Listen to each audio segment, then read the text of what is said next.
Hello, everyone.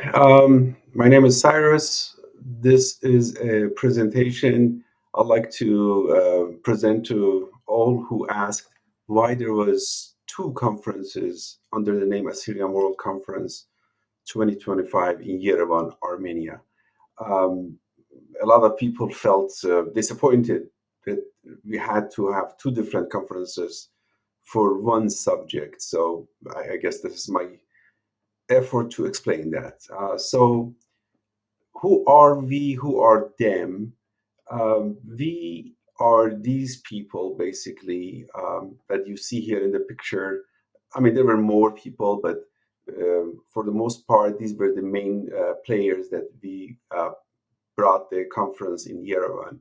And who are them? These are these people.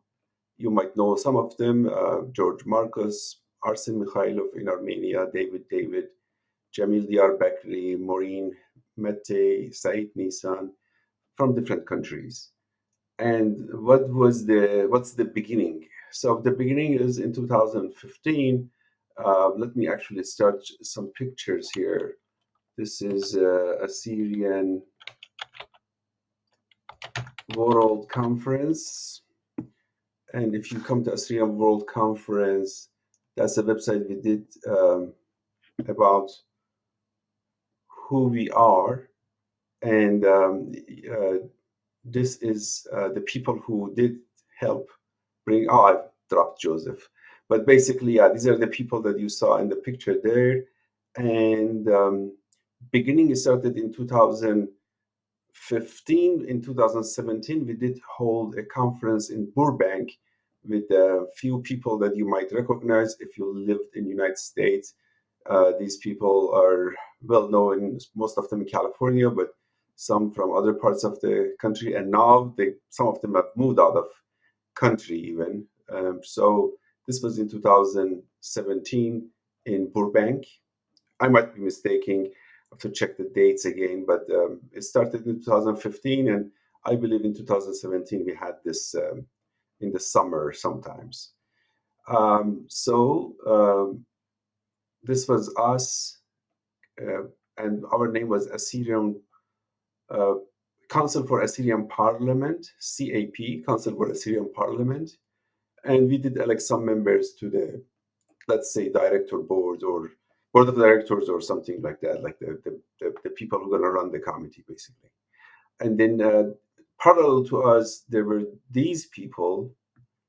You can see some of them here.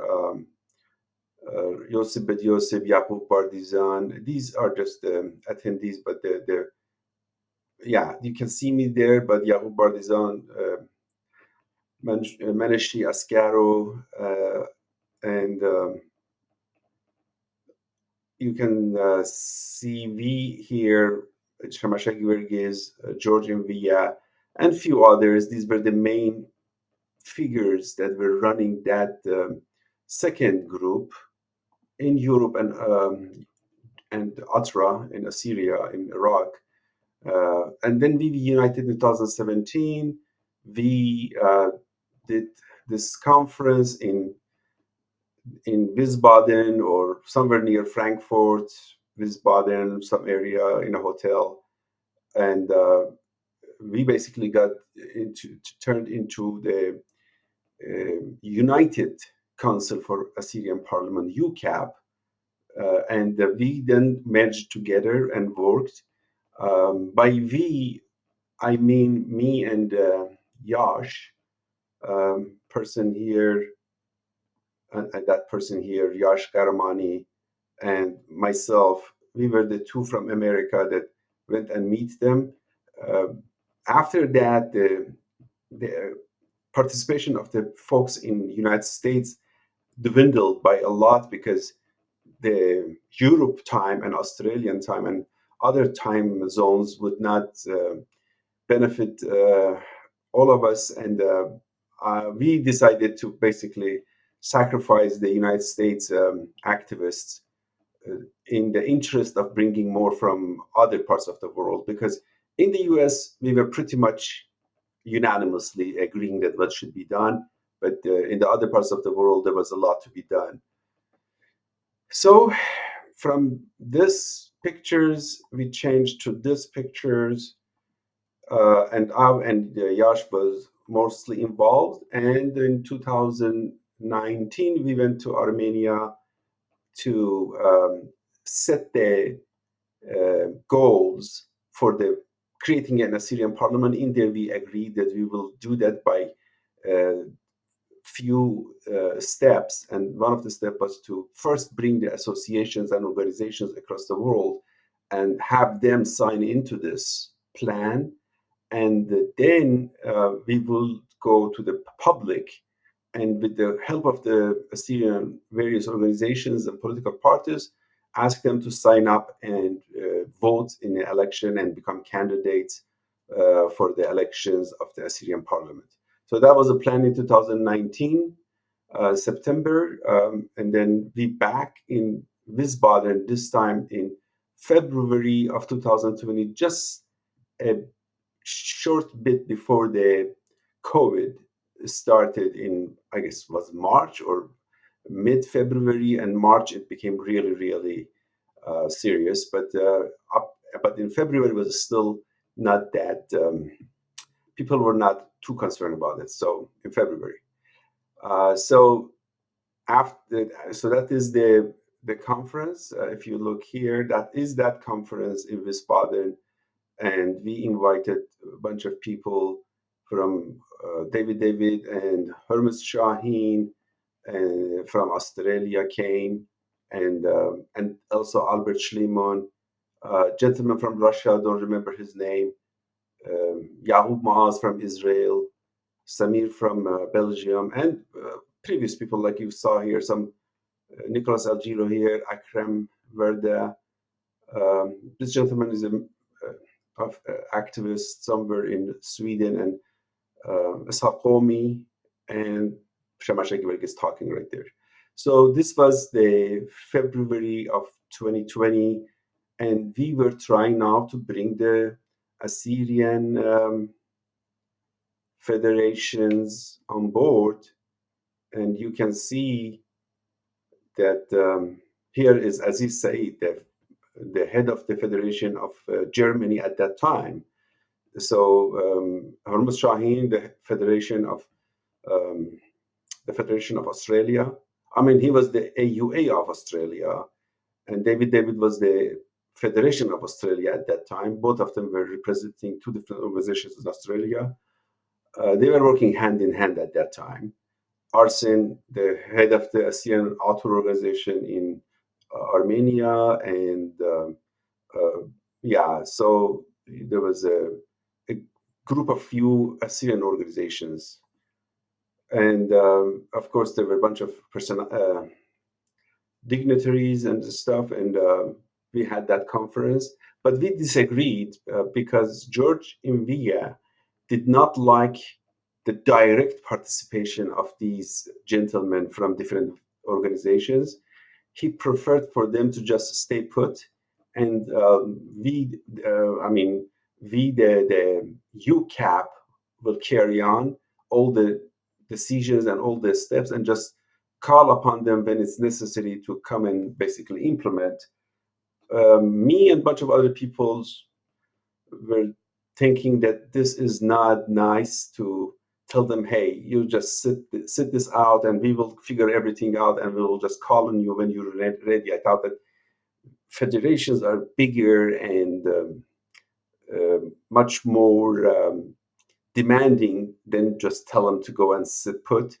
They would want to be involved directly. They would want to put the effect on this. They don't want to be treated as a children. So maybe I was wrong. Maybe George was wrong. We don't know. We did this. He and a bunch of people quit, and a small group of us, basically Shamarsha, myself, and few others remained. But for the most part, the previous group of Assyrian Parliament in exile, they left. They went after their business. So this was in 2020. 2021 COVID, we called ourselves the preparatory committee. From that point on, we did not assume a name of parliament because we try to play fair and say that we don't know what nation wants. We just are preparing for a leadership for the nation, a representative body, but we're not going to assume what the name is going to be. The other group back to Assyrian parliament in exile, and they continued their path, and they had a few more splits between them. But preparatory committee, which I was involved in, stayed pretty much the same. So I don't have the picture of preparatory committee, but you can imagine that these were mostly preparatory committee members before we had to split and separate our ways. In 2022, 2023, some Zoom conferences, and every week we had a meeting. Especially in 2024, we had more meetings because we were getting close to in-person conference this time. So we set our heart to go Armenia and do a conference there. But in March of 2000, let me add this here. That is March 25th, 2025. The split happened in March 25th, 2025, when we carried on with the original plan of having elections and elect a representative body. The other friends, these guys, decided to not have an election. So what are the documents that I can show you to believe that this was the plan all along to have elections? So what were the achievements of this group?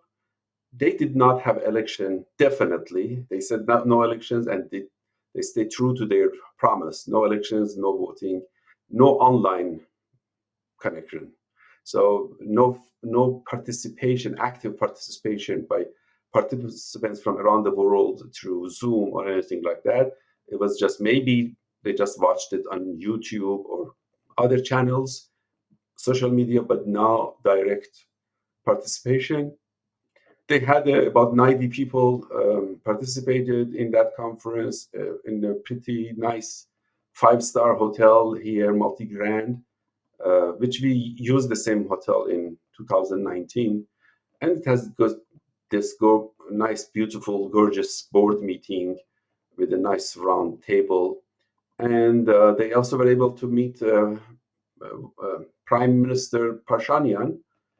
Congratulations for them. They made really a big deal out of this. And actually, I guess it's a big feat to meet the Prime Minister.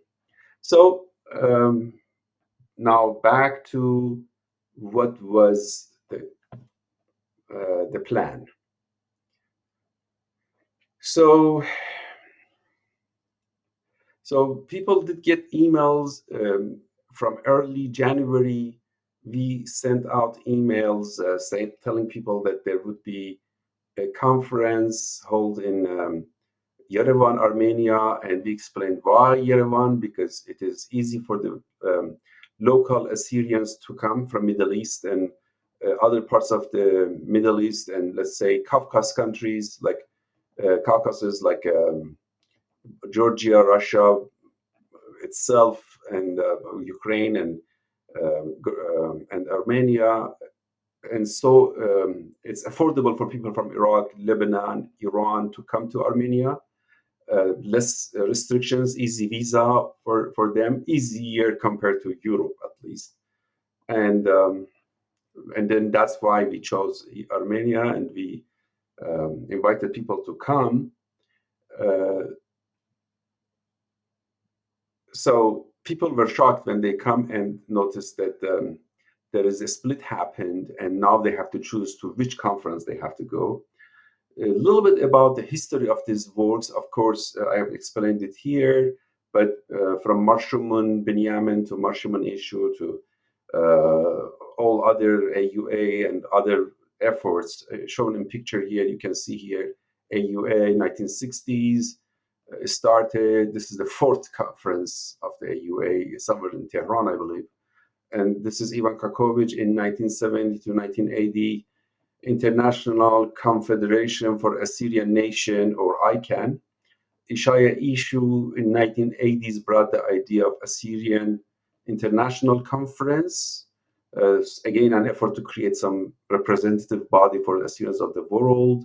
I guess efforts go all the way back to early 1900s, or even in Naum 5 time in early 1900s, I guess.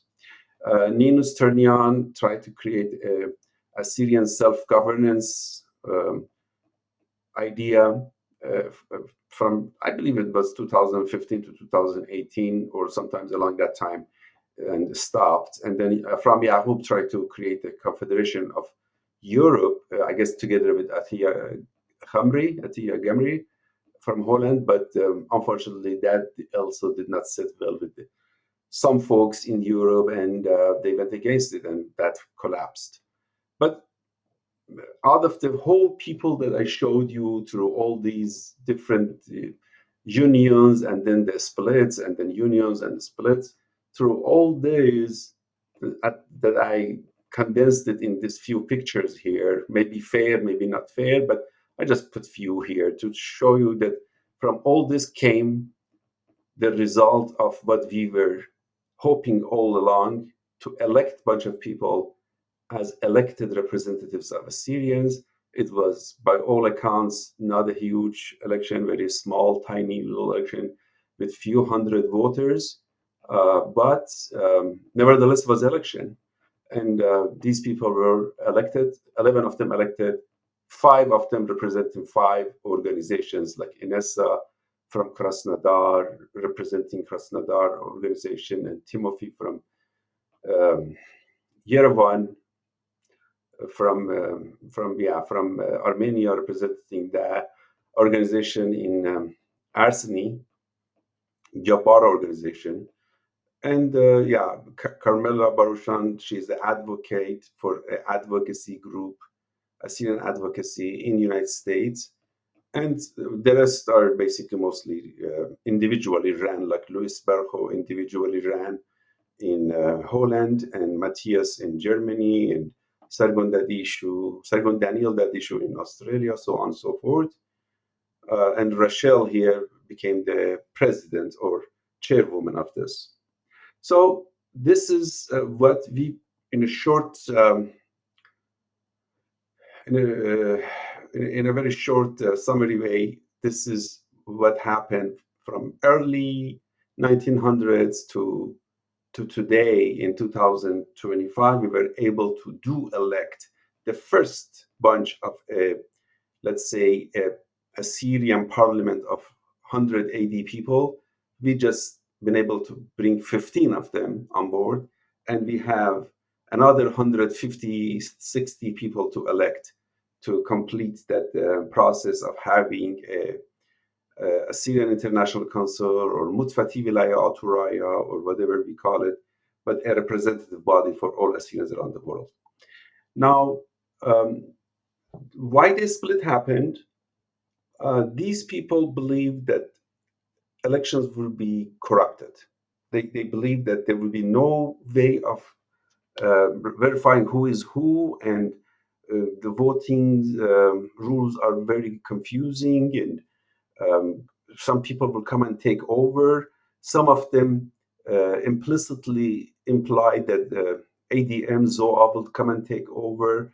Some suggested that even Zoa Youth, which was one of the groups they invited actually to the conference and pissed them off at the end of the conference, they are supposed to come and take over if we ever hold the elections. Of course, they did not believe in any online participation. That is completely seemed to them, I guess, following the Trump accusations that there are some possibility of cheating in the elections in the United States, and voting is all messed up if you don't have it the traditional way. So they were all against any type of online participation, online voting. Thought it's completely corruptible, and of course they went whole 9 yards against any election. So why they said that they cannot allow an election? Because they thought it means that we lose control of this organization. The when we elect these people, we they will be kicked out, and these people will have somehow get more votes. And this is they thought it's too early to let go of that um, preparatory committee for some reason.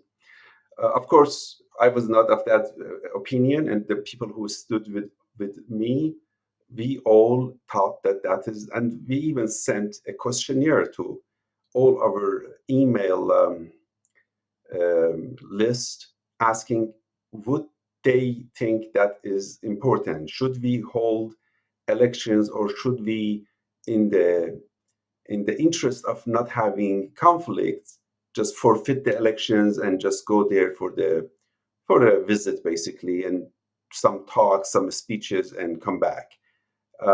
And some people said, to my surprise, yes, don't do elections. If you do not agree with each other, do not do elections. It's not a big deal. We have not had a government where we can hold ourselves another few years until you guys all agree.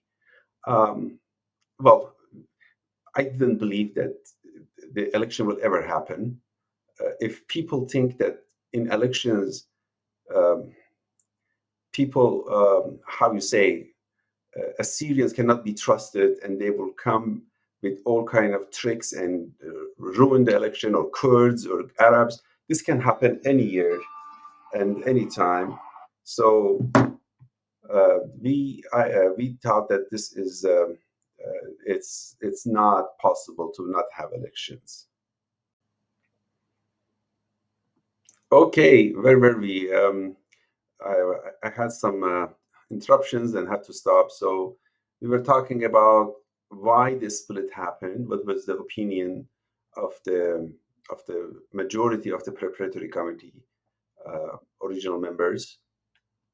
So when the split happened,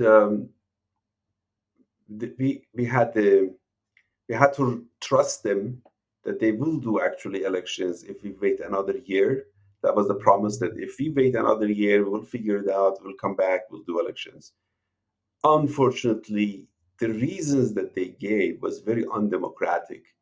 To think that if you open the elections to public, somehow it will be unpredictable, therefore corrupt, and there are a lot of people who can be bought up by Kurds or by Turks or by whoever, and a lot of dirty Assyrians that not worthy of being elected. I mean, these are all sorted out in elections. People would not elect dirty people per se, or people who have to trust them with the elections.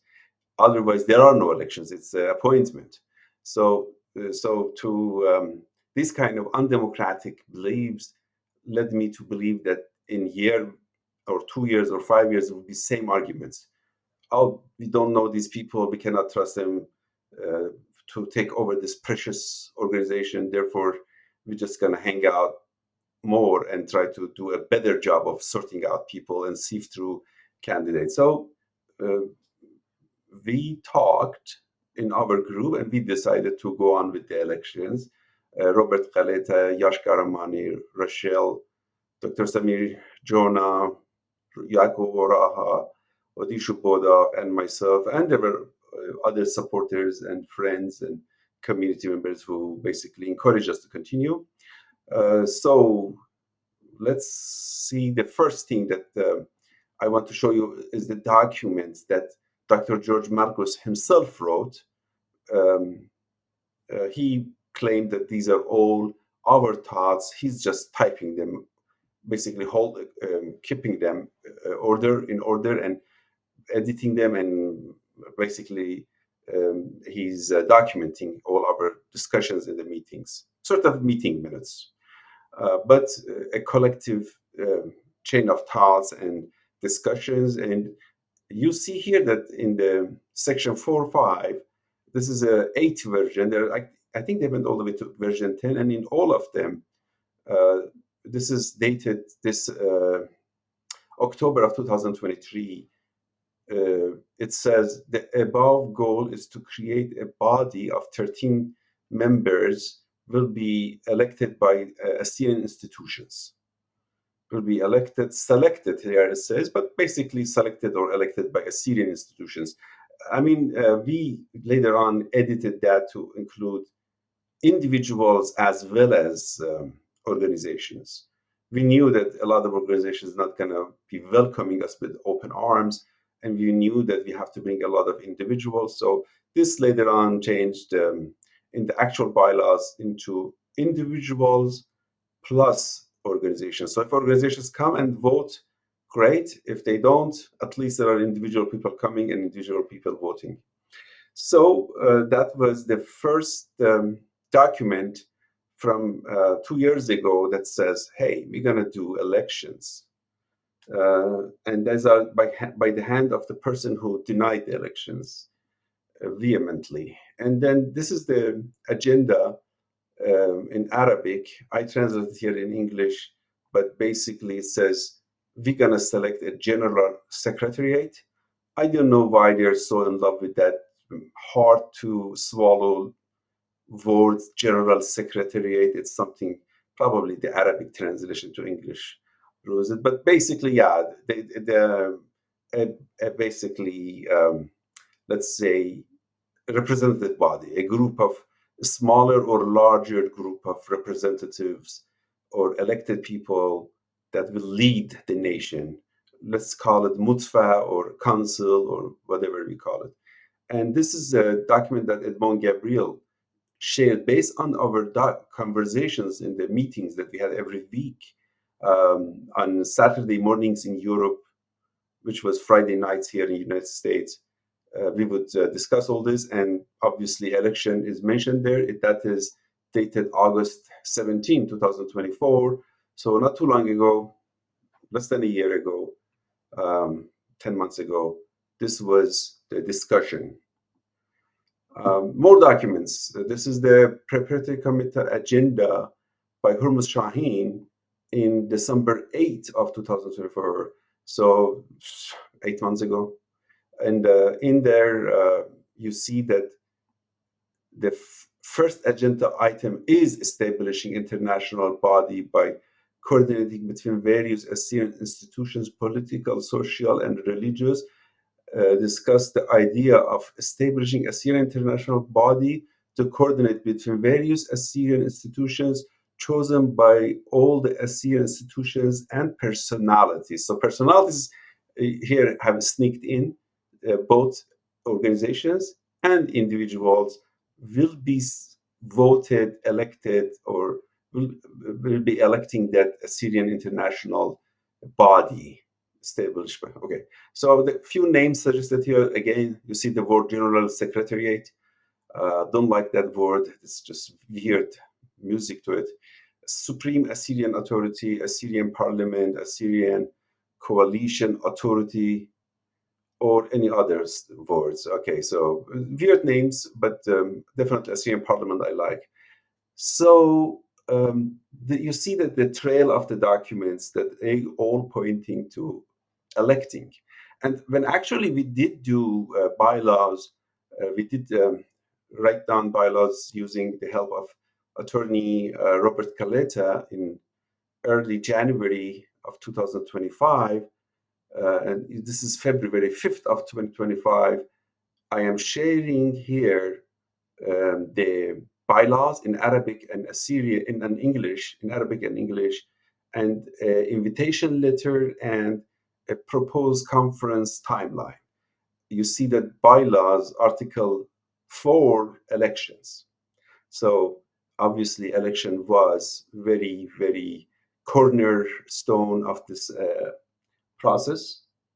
And then January 1st, 2025, we sent a letter to Honorable Prime Minister Pashanian. This is the attachment. It went to the Chief of Staff for Prime Minister, a gentleman named here, Mr. Aryak. Yeah, I can read it. It's too small here, but basically we sent it to his Chief of Staff. This letter was put with the presence of all the preparatory committee member. All these people read that letter and agree with sending it, and signed by Saeed Nisan. You can see here Saeed Nisan, and this is hand signature. And this was sent January 21st of 2025. This is Saeed Nisan from Sweden. And in there, what we are saying that we're going to elect a Syrian International Council. So, Assyrian National Assembly and officially elect the Syrian International Council in as the head organization of the Assyrians around the world. So we are promising Prime Minister Pashanian, we are coming to your country. We will be very polite, very nice, not going to, break any laws in Armenia, and just have our peaceful election of the Assyrian International Council. Uh, so, I mean, this was so obvious that we put it in the letter to Prime Minister, and they all agreed with it, and we sent it. So 225, the February 25th, I am sharing with all the committee members the list of all the so far registered people. You can see who read this.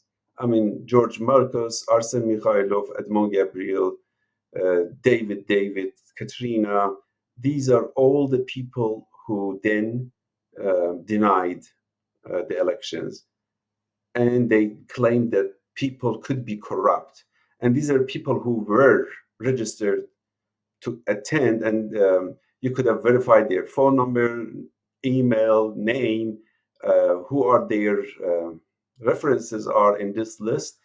You can easily verify, and we even um, put a column that we said, this has this person been verified? Yes. All of the 150 people that so far by then they were all registered, they were verified already. It was so easy to verify them. I mean, I myself knew half of them. So invitation letter that must be wrong. That is not March. I mean, we did have few versions of the invitation letter changing it, but the early ones must have been sometimes in January, right after we got agreement of the prime minister that we can go to Armenia. We immediately put together, as you see, that invitation letter was mentioned here. Invitation to Assyrian institutions. This is dated February 5th. So, yeah, this was the first emails definitely went February 5th. So, the later versions probably um, were corrected as things were found out or better. Um, so, in here you see the name of all the preparatory committee members. I don't know how much zoom I can have here, but you can see Maureen, David, Samir Judah, Wilson Jesso, George Marcos, Samir Khoshaba, Saeed Nisan. So it was not a surprise at all. Was not a surprise at all. And this in there, we're saying we're going to elect a Syrian World Conference. The election of the AIC on the agenda is in red box here. You can see that. So on the 25th, after 12 of the 14 people present said that there would be, shall not be, and shouldn't and wouldn't be any election, um, uh, I tried to bring some sense to them. I wrote this on our WhatsApp group that, hey, people, please reconsider. People gonna come. They already bought their tickets. They're coming. They registered. Some of them are candidates. They signed up as a candidate. And most of them signed up as voters, basically attendees, and they bought their tickets and spending a whole bunch of money. And they're not going to be happy to come and find out that there are no elections. Uh, Liked by Rachel, Joseph Baba, and Mariam Shmuel. So she thought that this was, I guess, either out of her niceness or she thought this is correct, a good description, and she gave me a thumbs up. But later on, she decided to stay with no election team. So Said Nissan here says, "Hey, we have to work together. We have to. We are so close. Let's stay together. We will do it." Edmond Gabriel says, "Yeah, we can fix it." And I remind them, "Hey, 12 people cannot derail this idea. We've been about 80 people all these years. I mean, you see at these pictures. Look at these people. More than 80 people have been in this effort. Look at these people um, in various conferences, in various gatherings. In Here is Edmund Yonan in Edmund Bet Malik, and this is in Federation National Convention in Chicago. Rama is here. We are there. We are in Armenia. And all these people, more than 80 probably. We've been working on this since 2014. And now, in one night, after you wrote all these documents and sent a letter to Prime Minister and invited hundreds of people telling them that there will be election, now you want to derail everything and let's have a bigger forum of all the people involved. And of course, they reject that. Here, he rejecting this. And then it was obvious that there is no way of you know coming to consensus. They're gonna do what they want to do. These 12 or whoever they are, they're gonna go and have no elections, no online participation, no nothing, and I let them do that. So they chose that, and they sent me an email saying that I have been stopped. So, I mean, of course, I was changing my direction, and I stayed in the preparatory committee that believed in elections, and they became preparatory committee two, which believed no elections. Of course, I was. We were not just a few members that you see in the picture here. We also were trusted by 250 people who registered. So definitely bigger group than 90 people. I mean, they have 90 people. We had they had 90 people. We had 35 people attending and 250 people registered. So definitely, I would say we had a bigger group. Um, to us, the 225 people actually, and to us, this was uh, no difference between online participation, remote participation, or in person. Uh, we stand by that. We don't think that this is such an impossible thing to do, and there's no way to say keep it safe. It's very easy to verify people and give their email limited to people who have known email and registration, and then let them attend. And no surprises, of course. People who participated online, they were all speaking in Assyrian language, and they were all the people who we knew who they are. So no corruption, no any kind of let's say cheating or stuff like that. So there are some videos you can find in that website, the Assyrian World Conference. Also, you can find them in Assyrian International Council. In Syrian International Council. The From now on, the group is known as Assyrian International Council. So before it was a World Conference, that was for the World Conference. It is the past. The future is Assyrian International Council, and I hope that you can look at these videos and see they themselves admitting to the fact that there will be elections. This is on March 10, 2025. Here, at that minute, George Marcus talks about we're going to have elections. David in 3/13/2025, and March 13, just 3 days later, in interview with SBS in Australia, in minute 55, mentions that participants will have the power to make decision.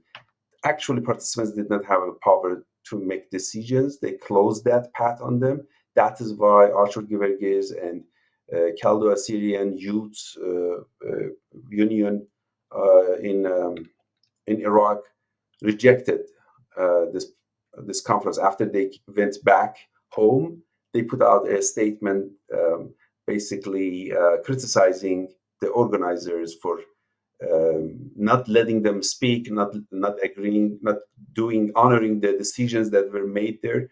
So basically, they lied on the national TVs, on media, about being fair and electing people. They basically made bunch of wrong or false promises. And finally, here again, George Marcos in minute 52, and you can see more videos here. As I said, as the International Council, if you go to videos, same or more videos here, I believe. Yeah, maybe a little bit more videos here, and we will be adding more videos. So I hope that that explains to you what happened, as transparent as I could have been.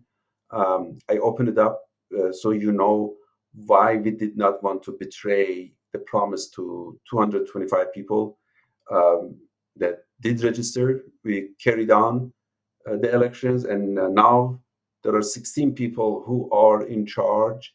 They currently, I mean, it's hard to say in charge because it's just the beginning. It's just 10% of the body that it will be when it's full house, filled with our representatives. But very humble beginnings, but hopefully we will be fruitful in future. And I hope that explains to you why we had to hold conference. Otherwise, all people would have to cancel their flights or cancel their programs to attend our thing. And the second time, try to bring their attention and ask them to come and attend another round of conferences to elect would be probably look like a joke to them. If you promise come to Armenia and then you say, oh, you know what, we cannot do elections, if you and then people go back empty-handed, they're not going to come for a second conference. I will not go back to people who break their promises. I just think they're not able to do it. So we, all people who we stood together, we did the election, and I'm proud of what we did. Um, Hopefully, this will pan out. We don't know. We know that there are our Assyrian nation is very, very fragmented and hard to keep focus on stuff, but hopefully we will have in September in Sweden a second election. This time we're going to have election boxes in all the cities and villages, in churches, or if not churches, at least in the Syrian associations in various countries. And you will be able to drop your ballots personally in the boxes in September 2025, September 19 to 21, uh, in any part of the world that you are, or you can do it online. Thank you very much for staying with me and hearing all this. Have a great day.